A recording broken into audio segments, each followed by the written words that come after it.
हम एक नया टॉपिक जो है 9th क्लास का वो स्टडी करेंगे।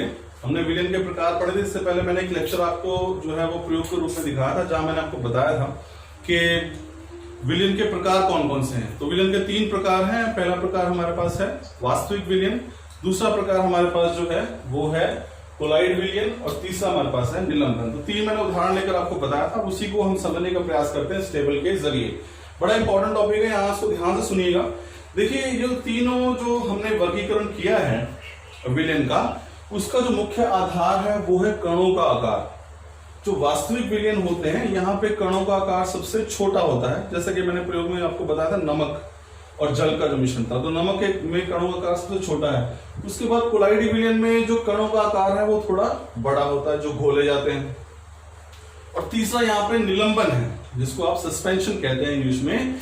यहाँ पर कणों का आकार सबसे बड़ा होता है। तो जब हम वास्तविक विलयन में कणों का आकार सबसे छोटा है, कोलाइडी विलयन में जो है कणों का आकार जो है वास्तविक विलयन से बड़ा है लेकिन निलंबन से छोटा है, और निलंबन में जो कणों का आकार है वो सबसे बड़ा होता है। ध्यान रखिए, तो यही मुख्य आधार है इन तीनों को इस तरह से बांटने का।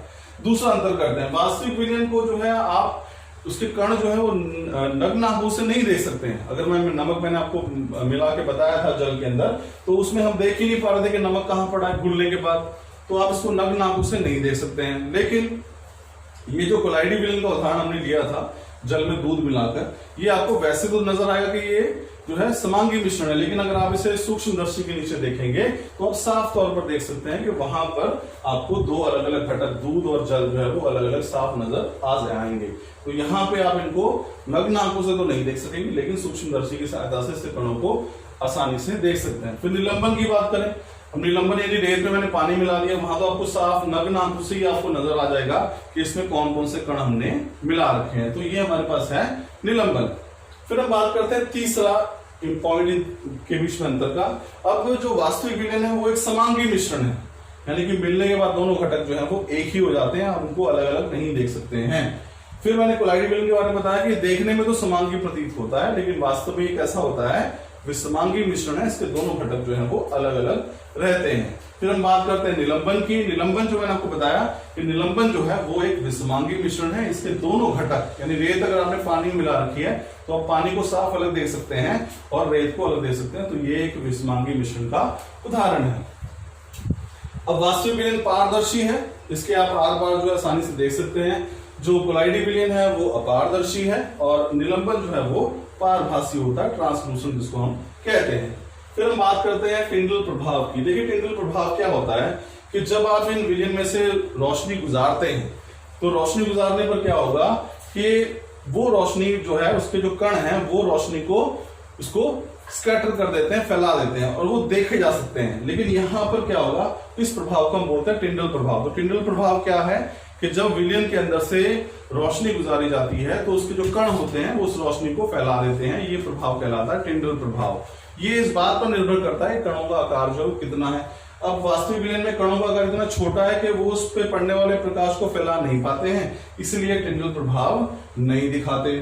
जबकि कोलाइडी विलयन जो है उसके कणों का आकार थोड़ा बड़ा होता है, जब उस पर रोशनी पड़ती है तो वो जो है रोशनी को, प्रकाश को फैला देते हैं, इसलिए टिंडल प्रभाव दर्शाते हैं। और जो निलंबन है वो टिंडल प्रभाव दर्शा भी सकते हैं, नहीं भी दर्शा सकते हैं, वो इस बात पर निर्भर करता है कि कणों का आकार जो है वो किस प्रकार का है। फिर बात करते हैं इनके छानन की। अब देखिए, छानन के लिए हम 2 चीजों का प्रयोग कर रहे हैं, एक तो पादप झिल्ली और दूसरा हमारे पास जो है वो फिल्टर पेपर, जिसको हम छानन पत्र कहते हैं। देखिए, जो वास्तविक विलयन है उसके जो कण हैं वो ना सिर्फ छानन पत्र से बल्कि पादप झिल्ली से भी छनकर बाहर निकल जाएंगे, क्योंकि दोनों जो है इसके कणों का आकार इतना छोटा है कि वो छानन पत्र में से भी निकल जाएगा और पादप झिल्ली में से भी निकल जाएगा। अब बात करते हैं कोलाइडी विलयन की। इसके कणों का आकार थोड़ा बड़ा है, ये छानन पत्र में से तो निकल सकते हैं, लेकिन जो प्लांट की झिल्ली जो है, इसको आप प्लांट मेम्ब्रेन कहते हैं, उसमें से गुजर नहीं पाएंगे। अगर हम बात करते हैं निलंबन की, तो निलंबन के कणों का आकार इतना बड़ा है कि ना तो वो छानन पत्र से निकल सकते हैं और ना ही वे जो है पादप झिल्ली से निकल सकते हैं। फिर हम लास्ट में इसमें ले सकते हैं उदाहरण, हमने लिया ही है, मैंने आपको प्रयोग करके बताया था। वास्तविक विलयन का उदाहरण है यदि नमक को जल में घोला जाए, कोलाइडी विलयन का उदाहरण है यदि दूध को जल में घोला जाए, और निलंबन का उदाहरण है यदि हम रेत को जल में घोलें। तो ये 3 प्रकार के विलयन थे स्टूडेंट्स, वास्तविक विलयन, फिर हमारे पास कोलाइडी विलयन और निलंबन। इनको बांटने का आधार इनके कणों का आकार है। वास्तविक विलयन कणों का आकार सबसे छोटा होता है, फिर कोलाइडी विलयन के कणों का आकार जो है वो इससे थोड़ा बड़ा होता है, और निलंबन के कणों का आकार जो है सबसे बड़ा होता है। तो स्टूडेंट्स ये था हमारा आज का टॉपिक। नेक्स्ट टॉपिक में फिर नए टॉपिक के साथ मिलेंगे आपको, तब तक के लिए थैंक यू।